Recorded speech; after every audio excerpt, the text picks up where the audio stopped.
Good morning. Good morning. Good morning. Good morning. There we go. Built this sermon and gave it a title, and the more I kept looking over it, I said, I titled the sermon wrong. I titled the sermon The Cost of Giving. When in reality, this sermon is really talking more about the attitude of giving. And it's a topic that sometimes we don't really want or like to talk about because for whatever reason, one form or fashion or another, we're talking about giving. But it's a very important topic because we need to keep in mind, and first and foremost, that God gave the best. Amen. He gave us His best when He sent His Son to us. And during Jesus' earthly ministry, Jesus challenged His disciples to give. And if you look at the launching text this morning, Luke chapter 6 and verse 38, it says here, He's talking about this attitude. He just got through, judge not and you will be not judged, condemn not and you will not be condemned, forgive and you will be forgiven. So there's this attitude that we're to have. And He says, give and it will be given to you. Good measure, pressed down, shaking together, running over. We will be put into your lap. For with the measure you use it will be measured back to you. So the concept there is what He's saying is how you give will be how it's given back to you. So if you give begrudgingly, or you give with a bad attitude, or you give not out of the best of your means, that's what's going to be given back to you. And that's a very powerful statement. But if you've given richly and abundantly, that's given back to you. And sometimes we think of giving, our minds go to money. And it's not always about money in our giving. Our giving consists of how we invest with one another. Giving of our time, giving of our talents, giving of our abilities, a sacrificial giving, because sometimes things need to be done at the most inopportune time. But it's a need that needs to be met. And so it's an attitude that comes with us. And it does cost us sometimes. I'm reminded of David when he's in 2 Samuel and he's coming to a field and one of his servants sees David coming and David wants to purchase the field. And his servant says, "No, my Lord, I'll give it to you. And I'll even give you the oxen." And David looks at his servant and he says, "I will not give to God that which costs me nothing." And the attitude of his servant was a very gracious attitude. But David knew that the giving it does have to have some kind of cost to it. There is some sacrifice that comes to it. We use statements when we're doing doing the collection that we say the words giving back a portion. And I want to challenge us into thinking, let's not use that. We're going to give our best to God because He gave us His best.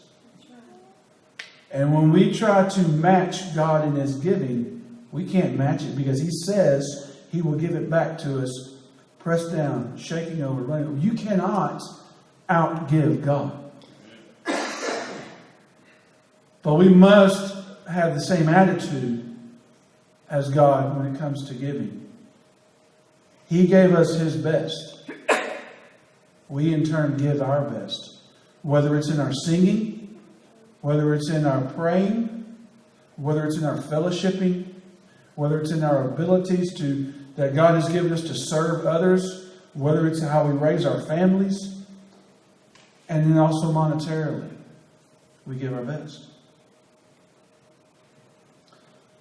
Sometimes our best, we don't have a whole lot some days. Some days are better than others, right?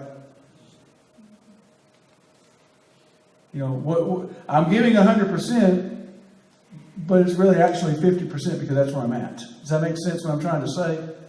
You know, because it's like, whether I'm sick or you know, just life has hit me, whatever it is, you know, like, you know, I'm sleep deprived right now, and my wife is a trooper. She's way more exhausted than I am. And so I'm rambling. I'm sorry for that. But some days we're just not firing on all cylinders. But we still give our best. We give our best of that day that we have. And some days it's going to be better than others. But today I give you my best.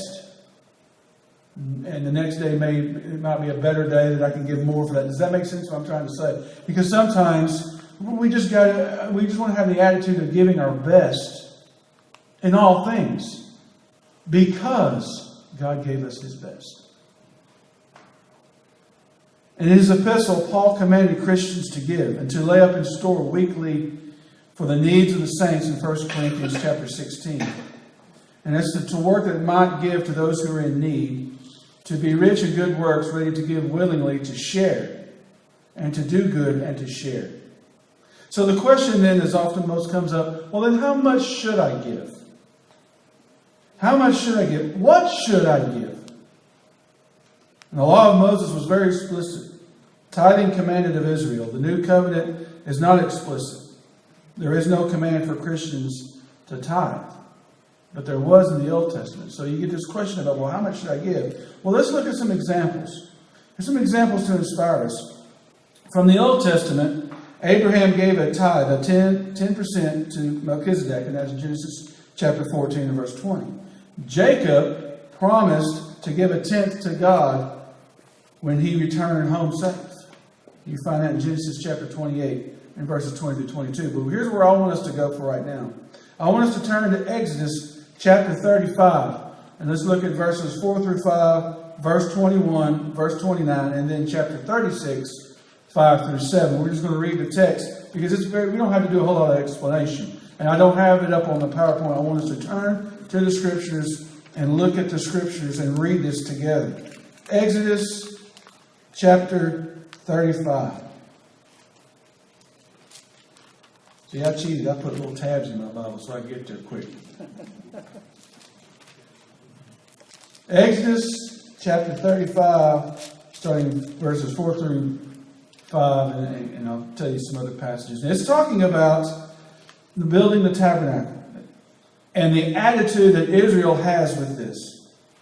Moses said to the congregation of the people of Israel, "This is the thing that the Lord has commanded. Take from among you a contribution to the Lord. Whoever is of a generous heart, let him bring the Lord's contribution, gold, silver, bronze, blue and purple and scarlet yarns of fine twined linen, goat's hair, tanned ram skins, goat skins, acacia wood, oil for the light, spices for the anointing oil and for the fragrant incense, and onyx stones and stones for setting for the ephod and for the breastplate." Now, if you turn over and look at verse 21, he says here, "And they came, everyone whose heart stirred him, and everyone whose spirit moved him, and brought the Lord's contribution to be used for the tent of meetings, and for all its services, and for the holy garments." And if you look down in verse 29, it says here, that all the men and women, the people of Israel, whose heart moved them to bring anything for the work that the Lord had commanded by Moses to be done, brought it as a free will offering to the Lord. They were excited to have a challenge set before them to bring things for the purpose of the establishment of the tabernacle, the tent, the meeting place, because it was important to them. And if you look down in chapter 36, verses 5 through 7, here's what it says.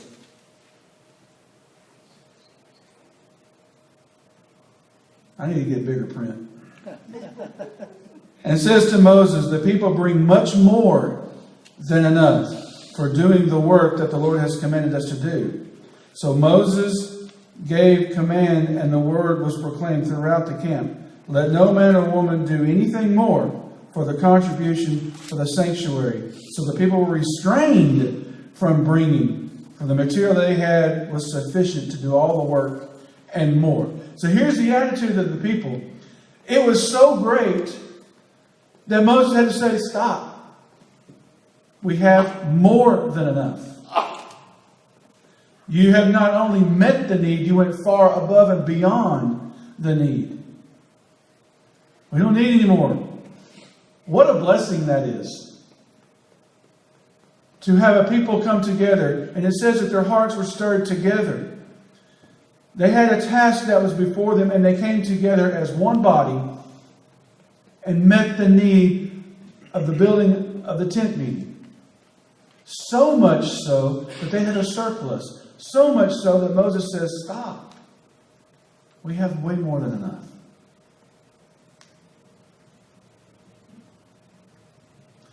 Israel's tithing to God. 1/10 to the Levites.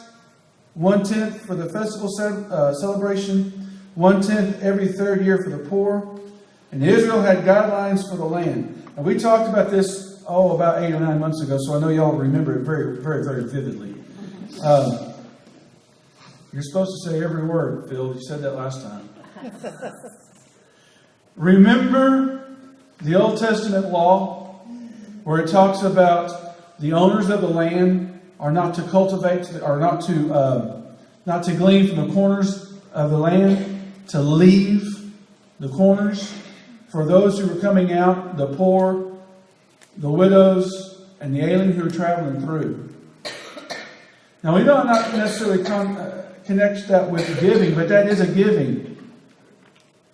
The farmers left fruit in the fields as a gift to those who have not. They came out to those fields and picked the produce, those who were poor, the widows, and those who were traveling through, so that they had something.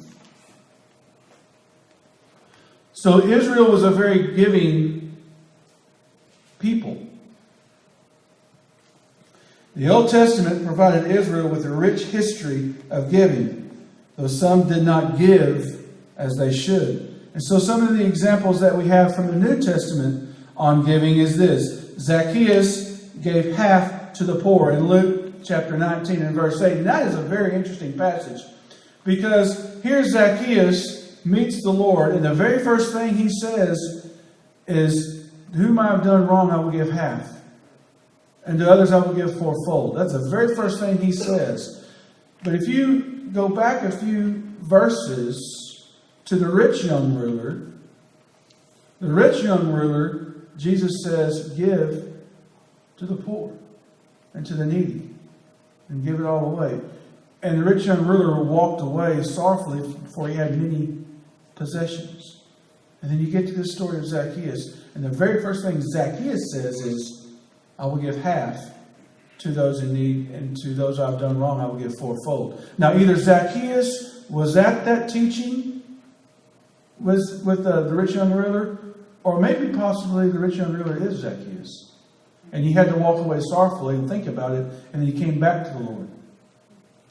Now, I can't prove that Zacchaeus is a rich young ruler, but how much more beautiful is the story if the rich young ruler is Zacchaeus? So either he was there at that teaching, or he is the rich young ruler, because he is the chief tax collector. That is the one who is over all. And remember the story, the mighty story of the widow who gave her 2 mites in Luke chapter 21, verses 1 through 2. The meticulous tithing of the Pharisees. Now, we get on the Pharisees a lot, but they were very meticulous in their tithing. But here's where I want us to go. Turn over to Acts chapter 2, verses 44. Acts 2, verse 44.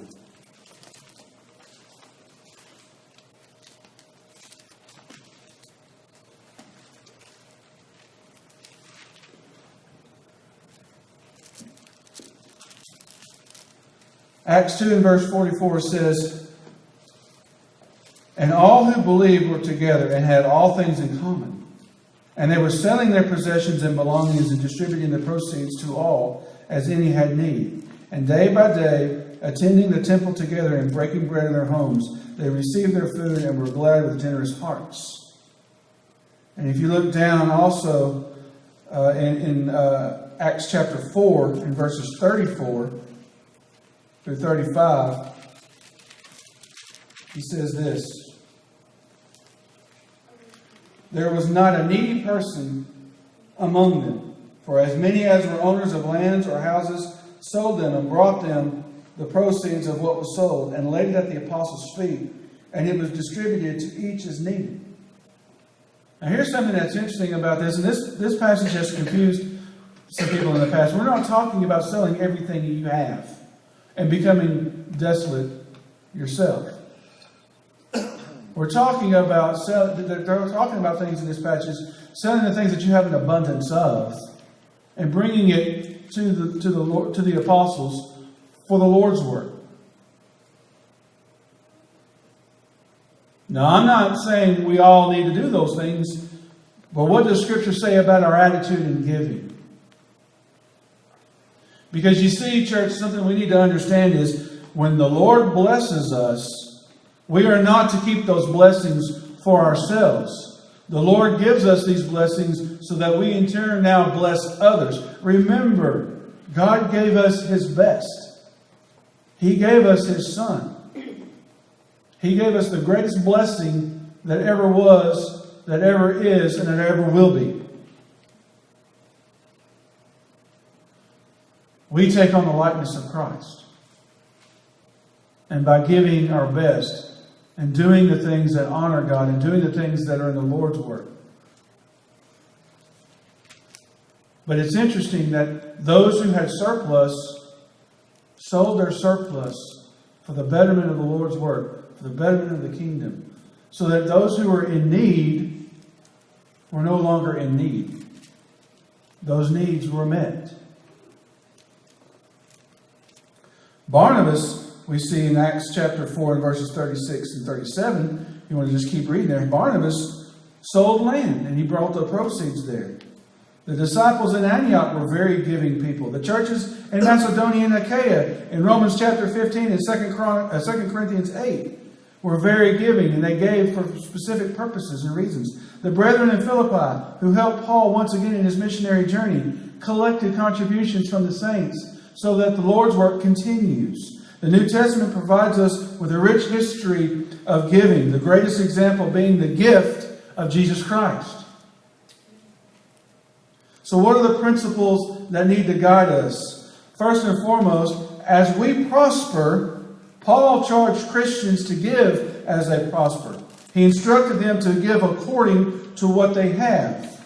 So it should read like this: our giving should be in keeping with the level of our prosperity. If all you can afford is $100 a month to give what you can afford. But as you prosper, and as that grows, as the Lord blesses you, you take those blessings and give. I had a conversation with a young man one time who was struggling with the giving. He wasn't making very much money. But he was giving about, I think it was $10 a week. $10 in the contribution. And that's what he could afford. But the struggle came when he got a better paying job and the money rose. And he could literally afford about $75 a week. But because he was so used to that $10, that as he prospered, it was harder for him to let go of that $75. And we finally got to talking about it, and it was a fear of letting go and not having enough because he'd always gone without so much. And we talked about that and processed about that and said, look, budget it. Make God first in your life.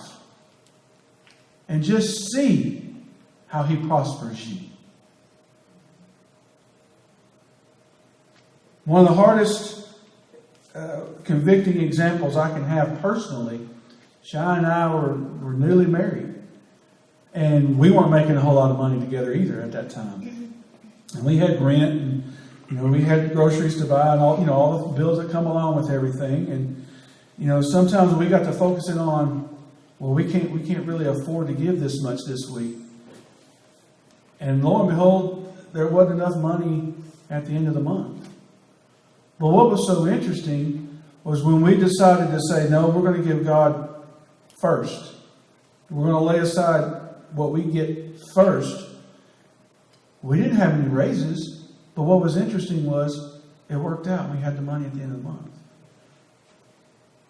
I can't explain how that works other than taking God at His word, putting Him first, putting our faith into Him, and He provided. Because Luke chapter 6 says, give, and it will be given to you. We have got to realize and understand we cannot outgive God. But we must have the attitude of a giving God, because we are His children. And if we are God's children, then we take on the characteristics of God. And so another principle that we need to understand is we need to seek to excel in our giving. That is, Paul called for Christians to abound, that is, to excel in the grace of giving in 2 Corinthians verses 8 and 7, or 2 Corinthians chapter 8 and verse 7. With God's aid, we can abound in every good work. Jesus tells us to surpass the righteousness of the Pharisees. Remember their meticulous tithing? If the Pharisees gave tithe, which actually they gave between 20 and 30%, do we surpass them by giving any less? Another thing of a principle to guide us is we need to do so willingly. We need to be willingly giving of our time, of our efforts, of our abilities, and of our money. Excuse me. There must be a willing mind prompting our giving. We cannot give with a grudging obligation or of necessity. We must give because we want to, not because we have to. Here's something that's interesting. Another principle to guide. Sow bountifully. Again, our giving should seek to excel. If you sow bountifully, you will reap bountifully. Not for personal gain, but to abound even more for the good works. It's like this. If you have a 2-acre field, and you've plowed it, and you've disked it, and you've thrown the rows. Anybody know what throwing a row means? How many knows what throwing a row means? You know what throwing a some are saying yes, or saying, what are you talking about, Willis? Throwing a row, you set your rows up so you put your seed in the row so you have the root system to grow. And you got the water that runs in between the farrow rows so it feeds the roots. But if you only put 100 seeds in a 2-acre field, you're not going to get much. You're not going to get much. But if you cover your rows in the seeds that needs to be, you generally put 4 or 5 to maybe even 8 seeds in a row, or in each little spot as you're going. And then you pull out the weaker ones so you have the strong. You get my point. You don't plant, if you love watermelon, you don't plant one watermelon seed in the pasture. If you want a lot of watermelon, you got to plant a lot of watermelon seeds. So the point is you sow bountifully, giving bountifully. Giving it out of the blessing that you have received from God. Because remember, we can't outgive God. As long as we keep our attitude where it needs to be. And stepping out in faith and seeing that God can sustain us. God does give us and grants us and blesses us and then lifts us up. We can't outgive Him. That's His promise to us. Seek to give bountifully that you might give even more. Give with a purpose. Give with a purpose. Planning and giving attention to it. Budgeting it and doing it with a cheerfulness. God loves the cheerful giver. In 2 Corinthians chapter 9, verse 7. That's where we get that from. Giving cannot be with a begrudging spirit or a sense of obligation. If we cannot give cheerfully, then our giving is not acceptable.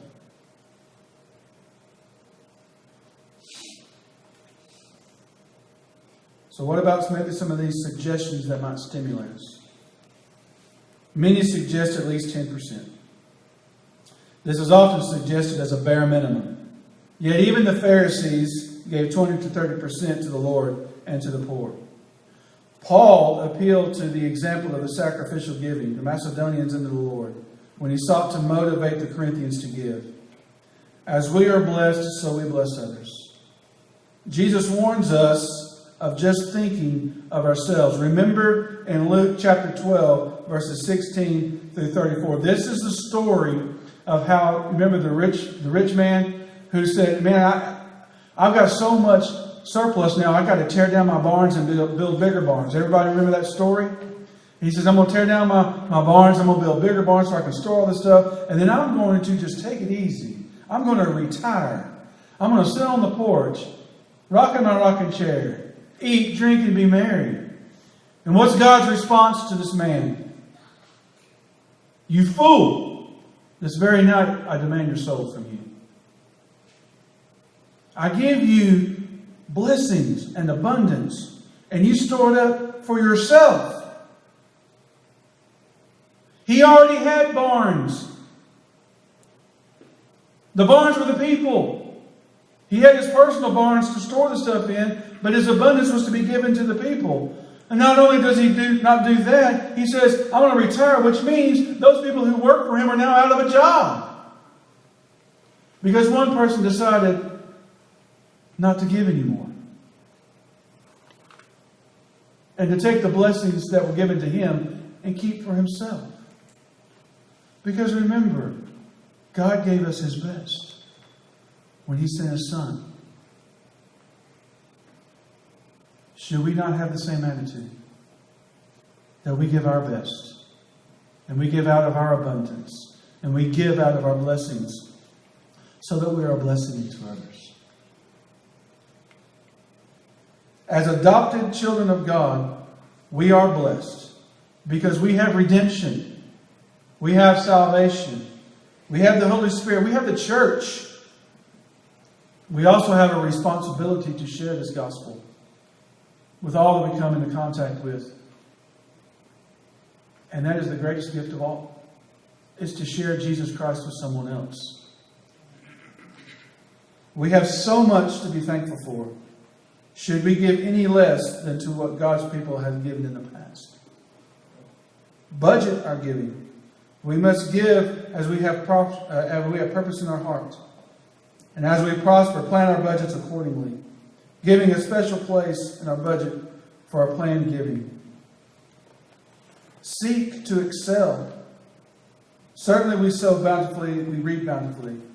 God is willing to multiply the seed we have sown and increased. We are enriched for all liberality. We should seek to excel in giving, to increase thanksgiving and praise to God by those who seek the work of God's grace in our lives. So we go back to the question, well then, how much should I give?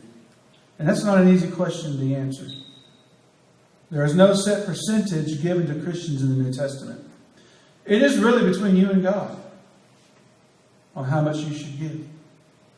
It's really between you and God if you have property and you want to sell it and bring the proceeds to the church. It's really between you and God if you have abundance in other things. And there's some things you want to let go of so you can bring it here for the betterment of the Lord's work. That's between you and God. Let God convict you of what needs to be done. And just see how He prospers you when you decide to live sacrificially and give when it does cost you something. Because we have got to be thinking in eternal thinking, not carnal thinking. Because everything that we bring here in our giving to the Lord's body is for eternal purposes and for eternal consequences. Yes, it's physical things. Talking about trying to build a building. We know it's going to cost us. We know it's going to be a pretty good sized cost. But I think we have the same attitude as the Israelites. At least I hope we do. That we're going to meet that need And we're going to do so much so that the leadership is going to say, well, it's enough. We've got enough. I believe we can do that. The question is, are we going to step out in faith and answer that bell? And let's just see how God gives back, shaking down, pressed down, and running over.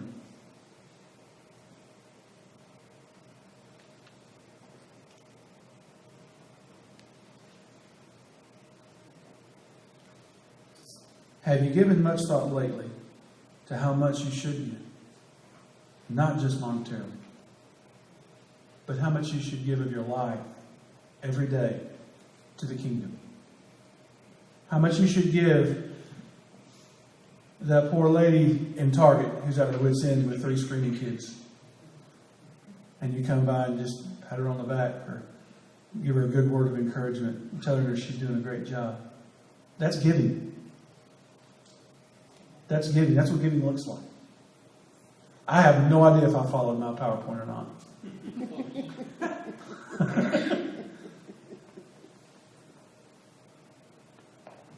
But church, the purpose and the point of having this building is to be a light in this community. For us to have roots in this community and a building that we can use 24/7, 365 days a year. This building is not just to meet our needs as we come together and worship God. That is a need, and that is an important need. But it is also a need that we want for this community. That this is a place where people from our community, who may not even know us, can come and use this building as a place to come and worship. To use this building. We have so many ideas about how we can use this building. It's a place to come and worship God. It's a place to come and learn more about God in our classes. It's a place that the brothers and sisters meet. And it's a place where we can encourage our members of our community to know God more. So we plan on using it for a lot of things. That's what the plan is. That's what the vision is. That's what the goal is. But church, we know it's going to cost us. And it may even sting a little when it costs us. But keep the eternal in the eternal. Keep the focus on God. Keep your faith rooted in God. Put your giving to this project in God. And let's just see how He blows those doors wide open. Because I firmly believe He will. I firmly believe He is going to bless us in ways that we can't even fathom right now. He's going to show us that He is still here. That's what I believe. So as we wrap up, are you a cheerful giver? With your time, with your talents, with your abilities, with your family, with those you come in contact with, and with your money. Whatever your need is this morning, however way that we can help you, I ask that you come now as we stand and as we sing.